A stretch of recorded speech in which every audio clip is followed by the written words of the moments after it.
দুর্যোগ মোকাবেলা বিষয়ক মহড়ার আজ আয়োজন করা হয়েছে সোনামুড়া মহকুমায়। সোনামুড়া মহকুমায় এদিন দেখা গেল নবদ্বীপ চন্দ্র ইনস্টিটিউশন সহ বিভিন্ন গুরুত্বপূর্ণ স্থানে এদিন দুর্যোগ মোকাবেলা বিষয়ক মহড়ার আয়োজন করা হয়েছে সিপাহীজলা জেলা প্রশাসনের উদ্যোগে। রাজ্যের অন্যান্য জেলার পাশাপাশি মঙ্গলবারেও কিন্তু দেখা গেছে যে জেলা ভিত্তিক এই দুর্যোগ মোকাবেলা বিষয়ক মহড়াটির আয়োজন এদিন সোনামুড়া প্রশাসনের উদ্যোগে আয়োজিত ভূমিকম্প বিষয়ক দুর্যোগ মোকাবেলার উপর এই মহড়াটি অনুষ্ঠিত হয়। এতে সোনামুড়া নগর এলাকার নবদ্বীপ চন্দ্র ইনস্টিটিউশন, দ্বাদশ বালিকা বিদ্যালয় এবং মহকুমা শাসক অফিস কার্যালয় এই সকল স্থানগুলিকে ব্যবহার করে অনুষ্ঠিত হয়েছে মহড়া।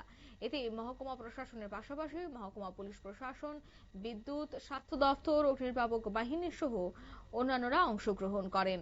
উল্লেখ্য, ত্রিপুরা রাজ্যটি ভূমিকম্পের ক্ষেত্রে ভারতের সর্বোচ্চ ঝুঁকিপূর্ণ সিসমিক জোন 5 অর্থাৎ জোন 5 এর অন্তর্ভুক্ত রয়েছে।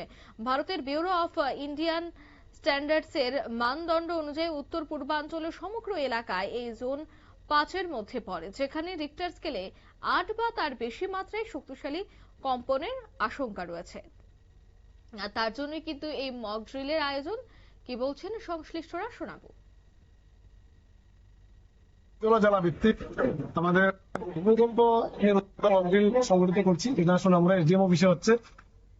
এই মকড্রিলের আমরা যা দেখাবার চেষ্টা করছি সেটা হলো, যদি কোনো ভূমিকম্প কখনো হয় তাহলে প্রথমেই দেখা যাবে যে পাওয়ার ফেলিওর হবে, রাস্তাঘাটে গা ভেঙে পড়বে, বিল্ডিং এ কেউ আটকে যেতে পারে, কোনো বিল্ডিং ভেঙে পড়তে পারে। এটা দেখাবার জন্য আমরা মূলত যেটা সংগঠিত করছি সেটা হলো এসডিএম অফিসে অনেকগুলি ইনজুর্ড হয়েছেন, অনেকগুলি ভিকটিম আছেন, যাদেরকে রেস্কিউ করা হচ্ছে।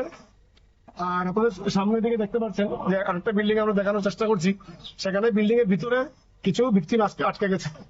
তো আমাদের যে টিম আছে, ডিজাস্টার রেসপন্স টিম, ওরা বিল্ডিং কেটে ওদেরকে বার করার চেষ্টা করছে। তারপর আমরা স্টেজিং এরিয়া বানিয়েছি এনসিআই স্কুলকে, এনসিআই স্কুল থেকে আমাদের অপারেশন পরিচালনা হচ্ছে। এছাড়া আমরা শেল্টার হাউস তৈরি করেছি সোনামুড়া গার্লস এইচএস, পাশাপাশি ক্যাটল সেন্টার আমরা ওই জায়গায় তৈরি করেছি। সোনামুড়া হাসপাতালটা অলরেডি অ্যালার্ট করে দেওয়া হয়েছে, অনেক রোগী যারা সিরিয়াস তাদেরকে হাসপাতালে প্রেরণ করা হচ্ছে।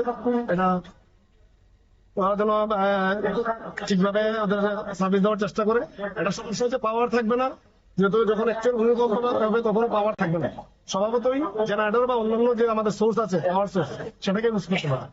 এই যে মকড্রিল, তাতে আমরা সাব ডিভিশনাল অ্যাডমিনিস্ট্রেশনের পাশাপাশি পুলিশ প্রশাসন, health administration, DWS, PWD, RNB, red cross, আমাদের civil defence volunteers, school administration সবাইকে আমরা সংযোগ করেছি। পাশাপাশি টিএসআর আছে, বিএসএফ আছে। আপনারা শুনলেন, অর্থাৎ দুর্যোগ মোকাবেলায় কি করতে হবে এবং সেই সময়টায় কি করণীয় তা জানাতেই কিন্তু এ ধরনের মকড্রিলের আয়োজন করা হয় এবং প্রত্যেকটি জেলাতেই কিন্তু মকড্রিলের আয়োজন করা হচ্ছে। সোনামুড়াতেও আজ দেখা গেল মহকুমা প্রশাসনের উদ্যোগে এই মকড্রিলটির আয়োজন, যেখানে জেলা প্রশাসন উপস্থিত ছিলেন। নিয়ে নিচ্ছি ছোট্ট একটি বিজ্ঞাপন বিরতি, এর সঙ্গে থাকুন।